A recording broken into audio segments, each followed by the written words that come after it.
there is a silent visitor that inhabits the human mind. It arrives unannounced, interrupts moments of peace, and transforms seconds of tranquility into hours of restlessness. We don't choose when it appears, we don't control what it brings, and often, the more we try to push it away, the more persistent it becomes. We are talking about intrusive thoughts and the endless cycle of overthinking, psychological phenomena that affect millions of people around the world, regardless of age, culture, or social context. But before we continue exploring this fascinating territory of the human mind, if you're enjoying this content, don't forget to subscribe to the channel and leave a comment telling us what time you're watching this video. Your participation helps us continue bringing you quality content about mental health and psychology. Let's return, then, to our journey through the architecture of thought. Imagine for a moment that your mind is like a large auditorium. Most of the time, you are the director of this auditorium, choosing which presentations take place on the central stage of your consciousness. You decide to think about what you're going to eat for dinner, about that work project, about the conversation you had yesterday with a friend. But suddenly, without you having opened the doors, an intruder appears on this stage. A thought that you didn't invite, that you don't want, and that often goes directly against your values and your nature. That is the intrusive thought. Modern neuroscience offers us an increasingly refined understanding of what happens in our brain when these thoughts arise. Our brain processes approximately 60,000 thoughts per day. It is an extraordinary information processing machine, constantly making associations, searching for patterns, predicting situations, and preparing us for possible scenarios. And it is precisely in this predictive and protective function that many intrusive thoughts find their origin. The prefrontal cortex, that magnificent region located at the front of our brain, functions as a sophisticated filter. It constantly evaluates what deserves our conscious attention and what can be discarded. But imagine this filter working under pressure, tired, overwhelmed by stress or anxiety. It begins to function less efficiently, allowing thoughts that would normally be automatically discarded to reach our full consciousness. And when these thoughts arrive, they often carry content that draws our attention precisely because they represent scenarios that our brain considers potentially important or worthy of analysis. Herein lies one of the most fascinating paradoxes of the human mind. The more we try to suppress a thought, the more it persists. This phenomenon has been brilliantly demonstrated in classic psychology studies. When we ask someone not to think about a polar bear, what happens? The polar bear completely dominates that person's consciousness. This occurs because the act of trying not to think about something requires us to constantly monitor whether we are thinking about it, which, ironically, keeps the thought active in our minds. Intrusive thoughts can take many different forms. Some involve concerns about safety, others bring existential doubts or questions related to personal values, some manifest fears about health or future situations.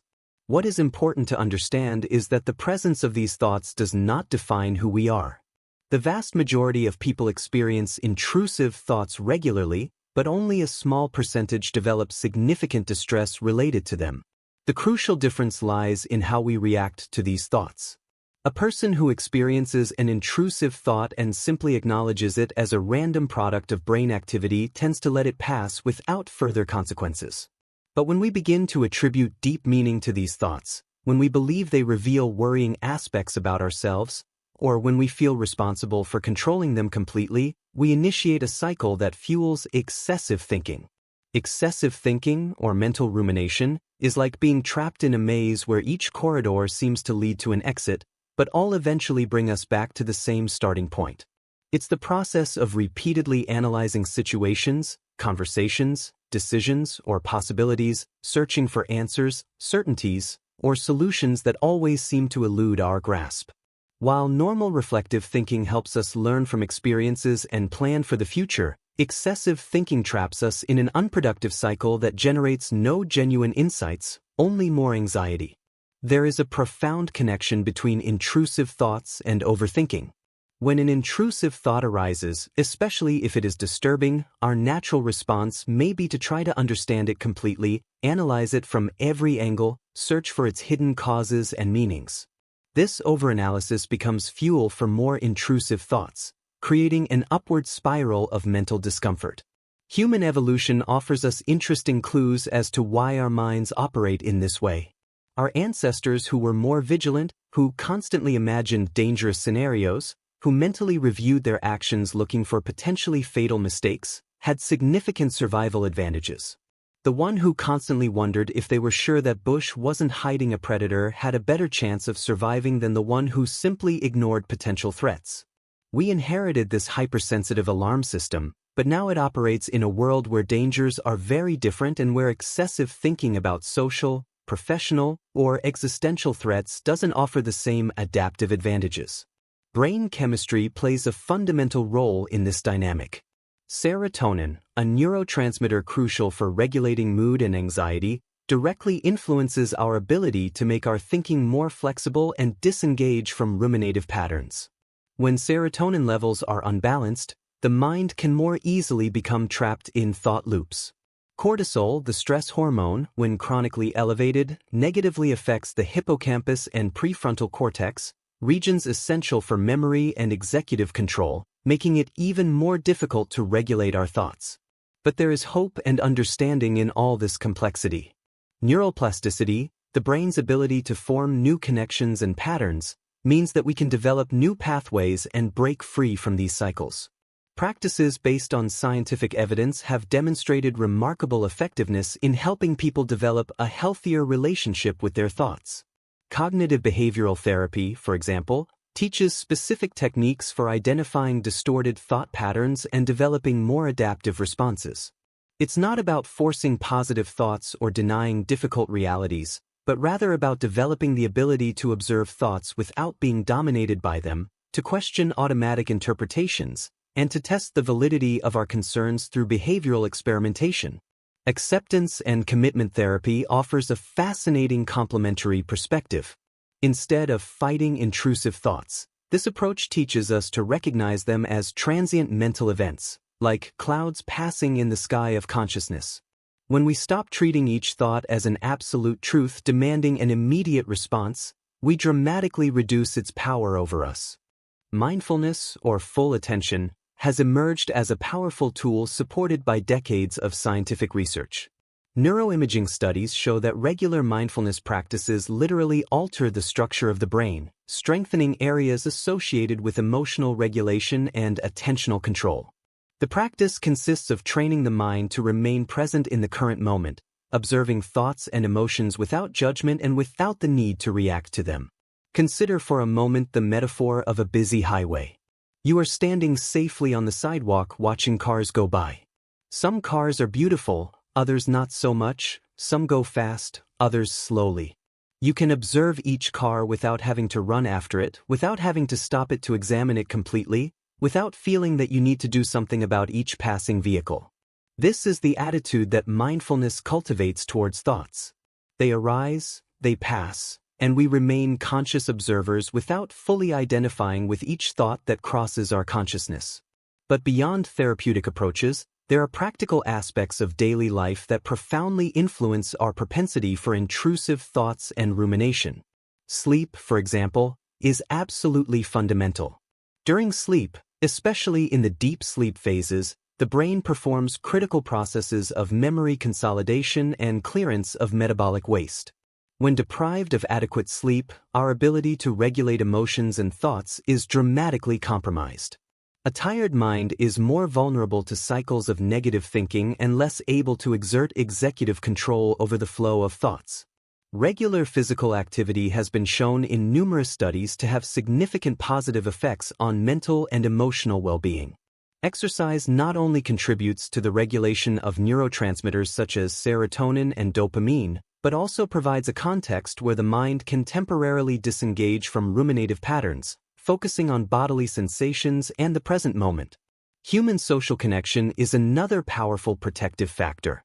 When we share our mental struggles with trusted people, when we realize we are not alone in our experiences, the weight of those experiences diminishes significantly.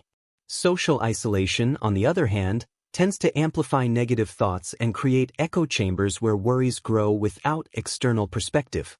It is also important to address the role of modern technology in this dynamic. We live in an age of constant stimulation, where digital devices incessantly compete for our attention. Social media, in particular, can fuel overthinking in subtle but significant ways. Constant social comparison, exposure to intense information flows, and the fragmentation of attention in multiple simultaneous directions all overload our mental processing systems and reduce our ability to remain present and focused. There are times in life when intrusive thoughts and rumination can naturally intensify. Periods of transition, significant losses, high stress, hormonal changes, all these contexts can make the mind more sensitive to thought patterns that require attention. Recognizing this not as a personal failing, but as a normal human response to real challenges is an important step. And always remember that seeking professional support is a sign of self-care, not weakness. Some people develop clinical conditions where intrusive thoughts become more intense and frequent. In these cases, the thoughts are not only uncomfortable but cause significant distress and can interfere with daily life. The good news is that even in these cases, with the support of qualified professionals, effective treatments exist and can provide substantial improvement in quality of life. What science teaches us, above all, is that the human mind is extraordinarily complex, but also remarkably resilient and adaptable. We don't need to have perfect control over every thought that arises. In fact, the pursuit of absolute control over our mental content often generates precisely the kind of rigidity and internal struggle that fuels suffering. Wisdom lies in developing a different relationship with our mental experience. In recognizing that thoughts are mental events, not absolute truths. In practicing self-compassion when our mind behaves in ways we don't want. In seeking professional help when needed, without shame or stigma. In cultivating lifestyle habits that support mental health, adequate sleep, physical movement, genuine social connections, moments of quiet and reflection. Each of us carries an entire universe within our skull, billions of neurons making trillions of connections, creating the miraculous subjective experience we call consciousness. In this inner universe, storms of thought will inevitably arise. But just as the sky remains unchanged by the clouds that pass through it, our fundamental essence, that which we are beyond thoughts, remains whole regardless of the mental content we temporarily experience. The journey toward a healthier relationship with our thoughts is not linear. There will be better days and more challenging days. There will be moments of clarity and moments of confusion. But each step on this journey, each moment of conscious choice in how to respond to our thoughts, contributes to strengthening our mental resilience and our ability to live with greater fullness and inner peace. As we conclude this exploration of the psychology of intrusive thoughts and overthinking, let us remain with the understanding that we are much more than our thoughts. That the mind, with all its complexity and challenges, also possesses an extraordinary capacity for healing, growth, and transformation. That we are not alone in our inner experiences, and that understanding, compassion, and science-based practices can illuminate paths through the most challenging landscapes of our mental journey. May each person who watches this video find, in their own time and in their own way, the peace of mind they deserve.